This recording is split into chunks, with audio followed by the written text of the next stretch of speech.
Being smart ain't enough anymore. In a world drowning in information, facts flying, voices shouting, opinions piling up, you don't need another Google search. You need wisdom, real wisdom, the kind that knows when to speak, when to stay silent, when to act, and when to wait. See, the Stoics never worshipped smart. They didn't care how many books you read or how fast you could talk. They cared about something deeper: clarity, discipline, strength. The kind of intelligence that stays calm when the world's losing its mind. To be dangerously smart is to evolve past the ego trip of intellect. It's not about flexing knowledge, it's about weaponizing awareness. It's slicing through noise, emotions, and manipulation with the sharp edge of perception. A dangerously smart mind doesn't fold under stress. It doesn't chase attention. It doesn't lose control. It sees what others miss. It reads the room before words even drop. It spots the lie behind the smile. It moves through chaos like it's walking through fog. Steady. Centered, untouchable. That's dangerous intelligence. It's quiet. Not loud, it's presence, not performance, and everyone around it feels it, even when it says nothing. The Stoics built the blueprint for this kind of power. They trained for it through self-awareness, emotional control, and disciplined thought. They studied everything: philosophy, politics, art, war, science, because wisdom isn't one-dimensional. Life hits from every angle, so they prepared for every battle. To walk the Stoic path means training the full system: your thoughts, your words, your emotions, your instincts. Never stop learning, never stop observing, and never give your inner peace to anything beyond your control. This isn't arrogance, it's preparation. It's the mindset of someone always ready, always alert, always sharpening the invisible weapon called composure. Lesson number 1. Build the inner citadel. The Stoics had a name for unshakable peace: the inner citadel. It's not some fantasy fortress. It's the mental stronghold that no insult, no lie, no praise can breach. It's your core, built brick by brick through awareness, restraint, and reflection. Every time you pause before reacting, every time you breathe before replying, every time you ask, "Is this under my control?" you're laying another stone in that citadel. You're separating reaction from response. And in that space, real power grows. Power over yourself, the only territory that truly matters. Don't confuse emotional discipline with coldness. The Stoics didn't bury emotion, they mastered it. They felt everything, but nothing owned them. That's the difference between reacting and ruling. When you can name what you feel: anger, envy, insecurity, you strip it of control. You see it. You study it. You move past it. That's dangerous intelligence in motion. Emotional awareness without emotional slavery. Because once your inner world is calm, your outer world becomes clear. You stop projecting. You stop assuming. You start observing. You read people like open books: their tone, their hesitation, their eyes when they lie. You listen differently, not waiting for your turn to talk, but actually tuning in. Your presence becomes heavy, grounded, deliberate, magnetic. You stop chasing validation. You stop fearing rejection. You stop letting other people's noise rewrite your peace. Their praise doesn't inflate you. Their hate doesn't deflate you. You become weatherproof. That's the beauty of the inner citadel. It's the calm that commands attention without demanding it. It's elegance in restraint. You walk in silence, and people feel the gravity of it. Because in a world obsessed with noise, stillness feels like power. You don't need to prove anything anymore. You know who you are, you know what you stand for, and that quiet confidence, that is what makes the room shift when you enter it. True presence is rare. In a culture addicted to chaos, groundedness is rebellion. Clarity cuts through confusion. Depth draws attention. The one who sees clearly leads silently. Calmness isn't weakness. It's power under control. And that calm spreads. People feel safe around it. They listen to it. They trust it. Your steadiness becomes a mirror for others. Your presence becomes a lesson without words. You are the storm's eye, the flame that doesn't flicker. This is where dangerous intelligence begins. Mastering yourself when no one's watching. It's forged in quiet moments, tested in chaos, proven by your restraint. Your silence starts speaking louder than noise. Your stillness shakes the room. That's the Stoic edge. That's the foundation of being dangerously smart. So, start small, journal your thoughts, track your emotions. Ask yourself why they move. You then train the pause. The pause becomes the habit, and the habit becomes freedom. Because when your reactions no longer control you, you become untouchable. Lesson number 2, train your mind. Like a warrior, a dangerously smart person doesn't just learn. They hunt for knowledge. They don't wait for wisdom to land in their lap. They chase it like survival depends on it. Because in a world this loud, ignorance is the first step to defeat. Everything becomes a classroom. A book, a headline, a random conversation, even silence. It all carries information if you're paying attention. They study human behavior like patterns in a storm. They watch reactions, tone, tension, decoding how people reveal truth without realizing it. They're lifelong students, not seasonal ones. They don't treat learning as a phase. They treat it as breath. Every day, every mistake, every argument becomes data. They train curiosity like a muscle. They read philosophy and physics, psychology and war strategy, because wisdom doesn't live in one subject. It lives in connection. They protect their attention like it's sacred ground. No pointless noise. No cheap distractions, no mental junk food. What enters the mind must earn its place. Seneca said, "We suffer more in imagination than in reality." That's a reminder. Your thoughts can turn you into your own enemy. A dangerously smart mind doesn't let imagination run wild with fear, guilt, or false stories. They train their thoughts the same way a warrior trains his weapon, with control, awareness, and purpose. They challenge their own beliefs before challenging anyone else's. They don't fear being wrong, and they fear staying wrong, because truth doesn't bruise the ego, it strengthens. Like a warrior sharpening his blade, they sharpen their logic daily. They don't train to dominate debates, they train to remain unmoved by confusion, lies, or manipulation. They don't argue for pride, they argue for clarity. They don't overpower, they discern. So study logic, study rhetoric, study how people persuade, through rhythm, repetition, emotion, and fear. Learn how language builds illusions, and how truth breaks them. Advertising, politics, media, religion, all of them speak fluent persuasion. And once you understand that language, you stop being hypnotized by it. You start recognizing how fear sells, how repetition builds belief, how vague words hide intent, how emotional stories bypass logic and land directly in your subconscious. Train your mind to see beneath the words, in conversations, in news feeds, in contracts, in smiles. Study propaganda, speeches, cults, courtroom arguments. See how a single sentence, timed just right, can shift the thinking of an entire crowd. That's not coincidence, that's power.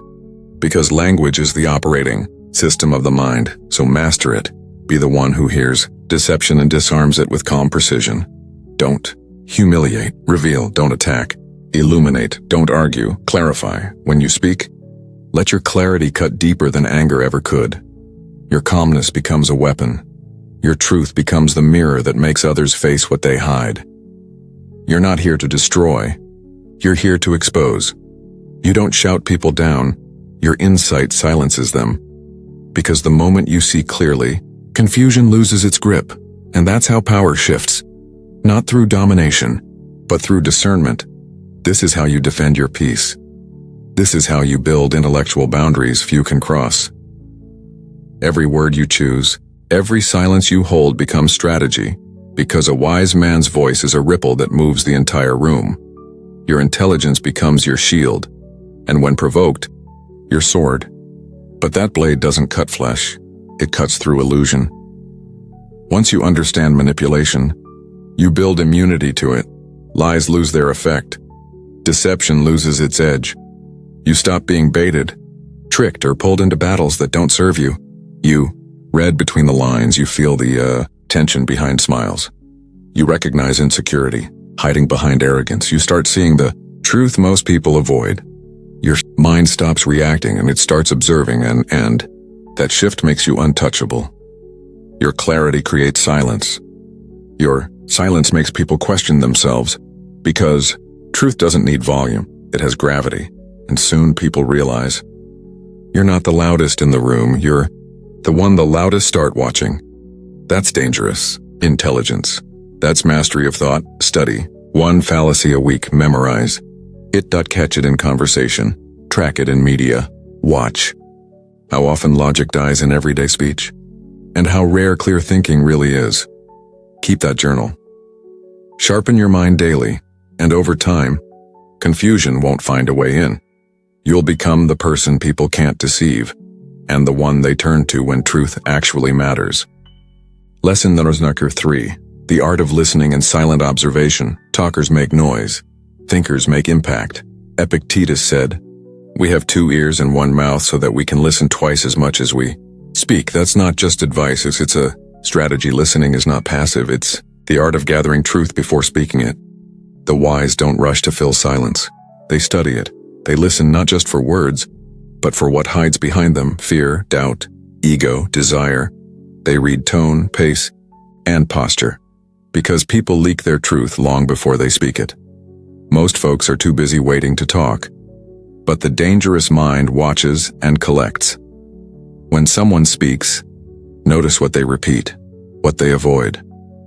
When their tone tightens, when their eyes drift, their silence often screams louder than their words. You don't learn this from books. You learn it from stillness, from showing up in every moment as a student, not a performer. Observation is your greatest ally. When you read people deeply, you start seeing the architecture of their mind, their insecurities, their patterns, their intentions. You begin to understand what drives them, what scares them, what they hide from themselves. That's not manipulation, that's mastery. Because when you truly listen, you stop assuming. And when you stop assuming, you stop misjudging. Most conflict doesn't come from disagreement. It comes from misinterpretation. The one who listens ends arguments before they start. So when you do speak, your words land differently. They cut through noise. They carry weight. They sound measured because they are measured. You speak not from emotion, but from understanding. And that's why people listen when you finally talk. Your silence builds credibility. Your restraint builds respect. Your words, when they come, are felt, not just heard. You don't speak to perform. You speak to reveal. You don't react, you respond, and every response becomes a lesson in clarity. The dangerous mind doesn't compete for attention, it commands it, not through volume, but through presence. Because when you've trained yourself to truly listen, your presence becomes a mirror that makes people more aware of themselves, and awareness, and that's where truth lives. Your stillness becomes rare in a world addicted to noise. Your words become valuable in a world that wastes them. Your clarity becomes power in a culture that trades confusion. So listen twice, speak once, and when you do, make it count. If this spoke to your inner warrior, remember, knowledge without discipline fades. You're watching Stoic Spark, where wisdom becomes weapon. Make sure to subscribe, hit the bell, and drop a comment below on what insight hit hardest for you. And stay locked in, because the next chapter goes even deeper. Your words, they're not random. They're distilled, grounded and potent, each one purified by patience, forged by discipline. They don't echo insecurity, they echo wisdom. You don't speak to impress, you speak to impact. Your voice reflects not just what you know, but who you are. Your words are shaped by clarity, not ego, because you're not trying to win the moment, you're trying to bring truth to it. You don't throw words like darts hoping one will land. You place them like stones, building foundations, not noise, measured, intentional, anchored. People lean in when you speak, not because you're loud, but because you've earned their attention through restraint. You carry silence like armor, and your speech like a sword, and that sword, you never swing it without reason. When you speak, you don't feed tension, you break it. You don't add confusion, you dissolve it. You don't speak from impulse, you speak from understanding, from deliberate insight, from purpose, not pride. And in a world that worships noise, that difference hits like thunder. That's what separates the wise from the merely informed. Real conversational dominance isn't about volume, it's about value, not interruption, but precision, not aggression, but awareness refined into insight. You become the one people pause for, the one whose presence shifts the energy of the entire room. The most respected person isn't the one who talks the most, and it's the one who makes every word count. The one whose sentences carry the weight of contemplation. The one who changes minds not through pressure, but through presence. The one whose words feel like direction, like clarity in chaos. It's better to speak one sentence that clears the fog than 1,000 that thicken it. Because in that one sentence lies dangerous intelligence, the kind that doesn't shout to be heard, but is always heard when it speaks. It's a kind of speech that cannot be ignored, because it's born of substance, silence, and strength. In your next conversation, try this.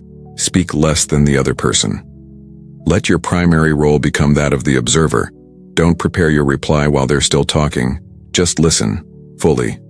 Not just to their words, but to their energy, their emphasis, their hesitation. Watch their body language like a second script. Do their hands twitch when a certain name comes up? Do their shoulders tense when a topic hits too close? Those aren't random. Those are tells. Pay attention to their breathing, to their rhythm, to the phrases they repeat without realizing.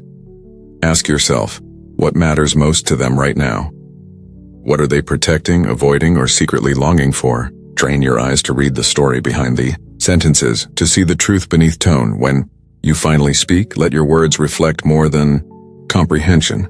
Let them reflect recognition.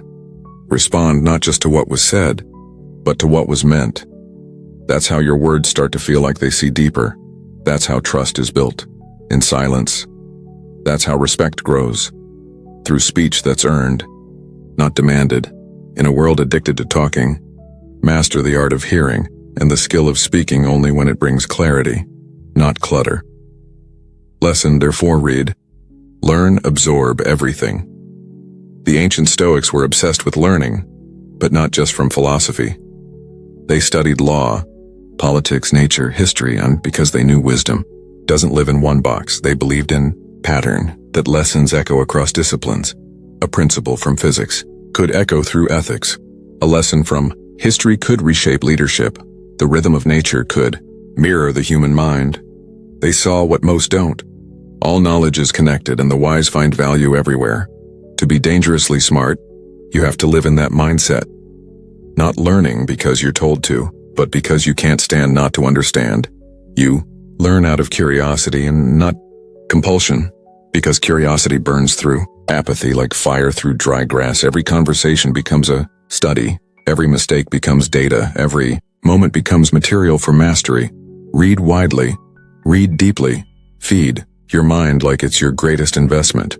Study the ancients and the moderns. The technical and the poetic, the abstract and the practical. Dive into science, not just for facts, but for discipline. Study how scientists question reality, how they train the mind to stay skeptical, precise and humble. Learn strategy. In war, in leadership, in decision-making. Not to control others, but to control yourself under pressure. Study psychology, not to manipulate, but to understand the human engine, motives, fears, and needs. Study religion and myth, to see how civilizations shape morality through story. Learn the technical, learn the creative. Understand how the world moves, from molecules to markets, from code to culture. Be the person who can talk to an engineer and a poet in the same afternoon, and honor both perspectives. Expose yourself to complexity. Don't shy away from what intimidates you and lean into it, because the mind grows sharp by wrestling with what it doesn't yet understand. Study economics, architecture, digital tech, geography. Study music theory, to see structure inside emotion. Study astronomy to remember your place in the vast design. Read poetry and programming. Study formulas and metaphors. Let your curiosity roam without limits. Be humbled by what you don't know, and let that humility become your drive. Because stagnation is death for the mind. Let it breathe. Let it expand. The dangerously smart individual walks around like a living library, filled not with trivia, but with systems. They don't just collect information, they synthesize it. They don't recite, they connect. Their knowledge isn't ornamental, it's operational, functional, strategic. Dangerous not because it dominates, but because it liberates. Why? Because knowledge is armor. It's insulation against chaos. It's order within uncertainty. When life hits hard, knowledge keeps you steady. You don't default to panic. You default to process. You don't crumble. You calculate, you don't react. You reorient. Knowledge gives agility. It gives you options. It lets you see paths others can't. When someone tries to deceive you, you don't get triggered. You dissect them calmly. You see the architecture of their argument and dismantle it piece by piece. No yelling. No ego, just precision. And when people seek your guidance, you don't give generic advice, you give tailored clarity. Because your understanding runs deep, not wide. You become the person others turn to when the world feels too loud, too chaotic, too confusing. You bring direction where there's fog.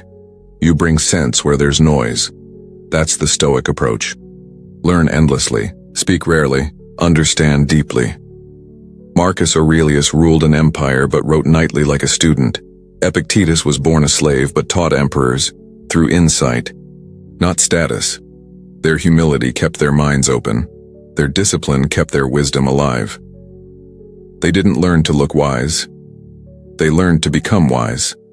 Because for them, learning wasn't a performance, it was a sacred duty. That mindset is what turns smart into dangerous. A person who knows they have more to learn but never forgets the wisdom they've already earned. They sharpen their mind like a blade. They polish their soul like a mirror, ready for whatever life throws their way, ready not just to respond to the world, but to reshape it. So here's your next mission. Read one book a month, but each from a different subject. Keep a notebook of insights. Connect the dots. Watch how each idea begins to mirror Stoic thought. Do that, and you'll build a mind that's untouchable, a mind that doesn't just survive chaos. It translates it into order. That's dangerous intelligence. That's Stoic Spark.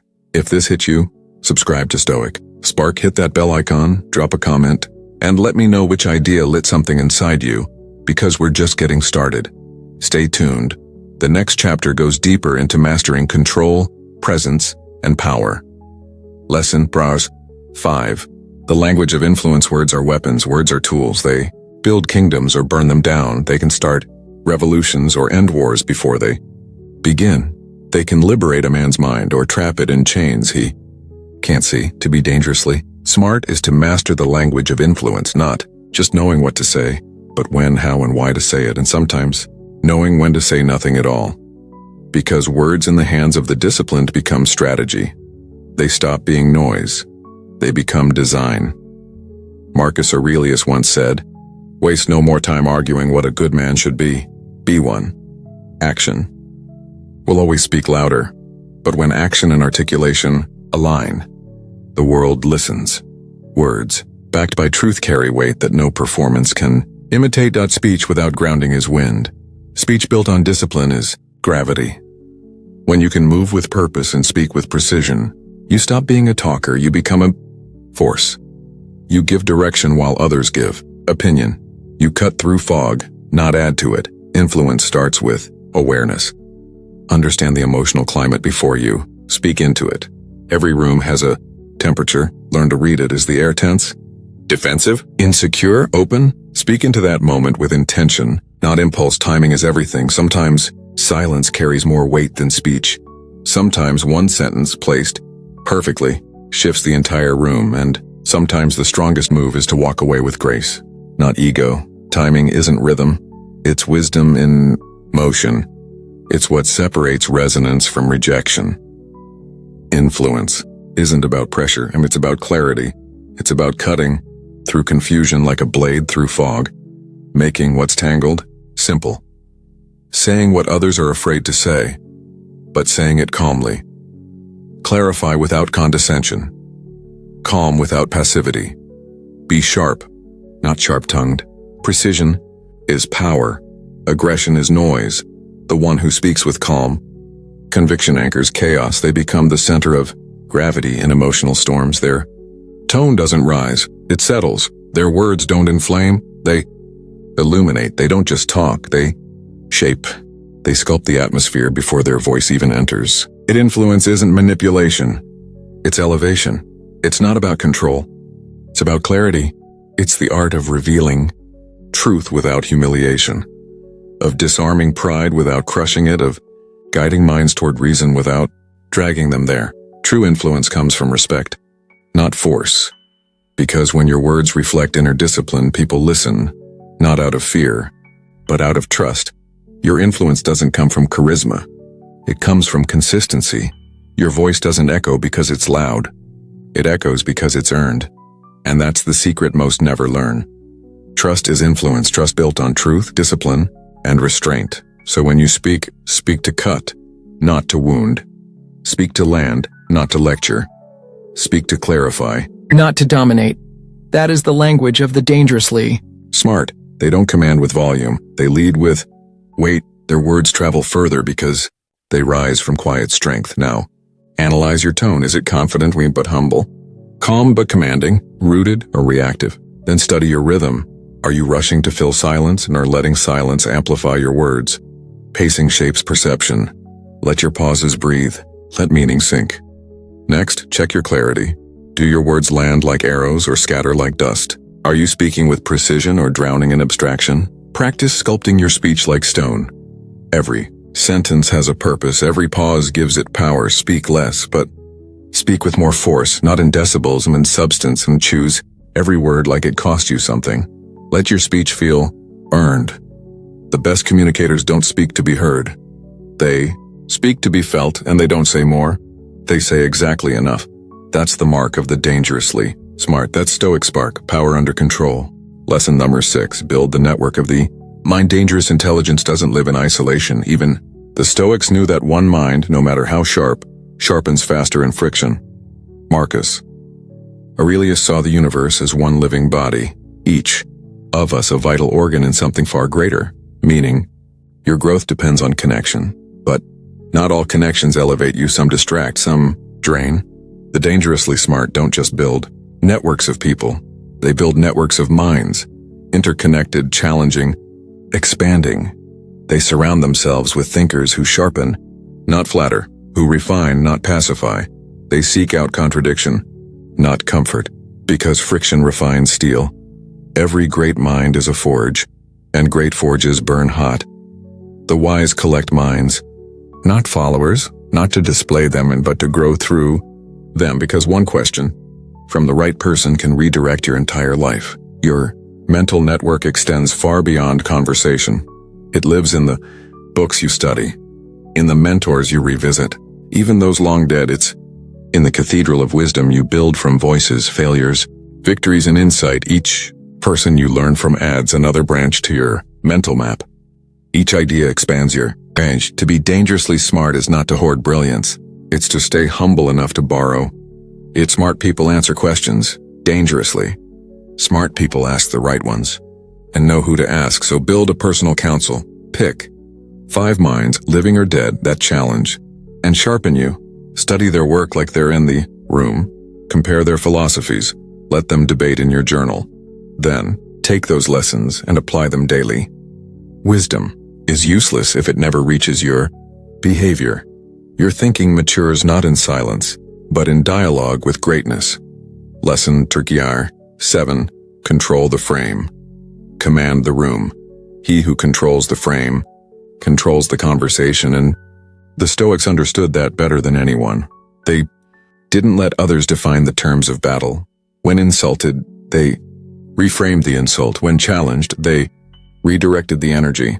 When surrounded by chaos, they stayed still, while everyone else reacted. That's what frame control is. Refusing to play emotional chess with unstable opponents. They didn't dominate through force. They mastered through perspective. They didn't try to control people. They controlled meaning. To be dangerously smart is to be a master of framing. It's seeing the battlefield before anyone else knows there is one. It's defining the terms of engagement before others even realize what game they're in. Control isn't manipulation, it's mental clarity in motion. It's shifting a conversation from emotion to logic, from conflict to context, from blame to responsibility. You don't win by being louder, you win by being clearer. You win by asking the question no one else thought to ask, by revealing the thread hidden in the chaos and pulling it calmly. The one who controls the frame controls perception, and perception is the birthplace of power. You don't walk into a room to dominate people. You walk in to define the meaning of what's happening. When everyone else is fixated on what happened, you ask, why does it matter? When they chase emotion, you center on interpretation. That's Stoic dominance and reframing, not reacting. The dangerously smart don't fight for control, and they redefine it. They recognize traps, leading questions, false dilemmas, emotional bait. They dismantle them with elegance, not emotion. Their silence speaks louder than outrage. Their calmness disarms manipulation. To control the frame is to control meaning. And when you control meaning, you control emotion. And when you control emotion, you command the room. You don't push, you pull. You don't overpower, you redirect. You shape perception the way a sculptor shapes stone, with precision, patience, and purpose. That's what the Stoics did. Internally, they reframed pain as training, delay as discipline, hardship as refinement. They didn't run from difficulty, they redefined it. And when you give suffering meaning, it stops having power over you. That's the heart of Stoic spark. Control the frame. Command yourself, then command the room, because the most powerful person isn't the loudest, it's the one who defines what the moment means. They don't persuade by shouting, they persuade by revealing. They don't react to fear, they turn it into focus. They don't hide from struggle, they give it structure. They become the architects of perception, the stabilizers in chaos, the calm that makes others listen. Influence isn't noise, it's presence. It's not being right, it's making sense. Shift the story, and you shift the outcome. Reframe the moment, and you reshape the future.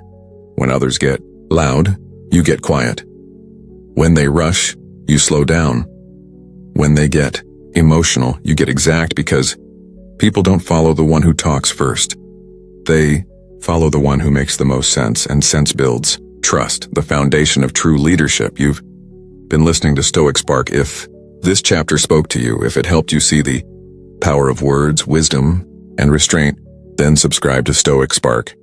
Hit that bell icon, drop a comment on what resonated most, and stay tuned, because the next chapter goes deeper into mastering presence, pressure, and perception. Control the frame, command your mind, and let the world adjust to your clarity. Lesson number 8, stay dangerous. Stay curious. Curiosity is fire for the mind. Without it, knowledge freezes into arrogance. A sharp intellect without curiosity turns rigid, a sword left to rust. But curiosity keeps the blade alive. It keeps the mind moving, adapting, and dangerous. The Stoics never stopped asking questions about life, death, nature, fate, the gods themselves. They knew the day you stop questioning, you stop expanding. To be dangerously smart is to stay endlessly curious, not scattered or aimless, but deliberately curious. Driven by hunger for understanding, not by boredom or impulse. Ask yourself often, what don't I see yet? What assumptions am I protecting because they feel safe? That mindset keeps you from becoming the kind of man who's confident but clueless. Conviction without curiosity is just habit dressed as certainty. But conviction tested by curiosity, that's wisdom. Because when you throw your beliefs into the fire of challenge, what's weak burns away, what's true hardens. The dangerously smart don't worship what they once knew. They update it. They revisit their insights like an architect inspecting a bridge under stress, reinforcing what holds, replacing what cracks. They don't fear being wrong. They fear standing still. Curiosity is protection. It shields you from stagnation, from arrogance, from mental decay.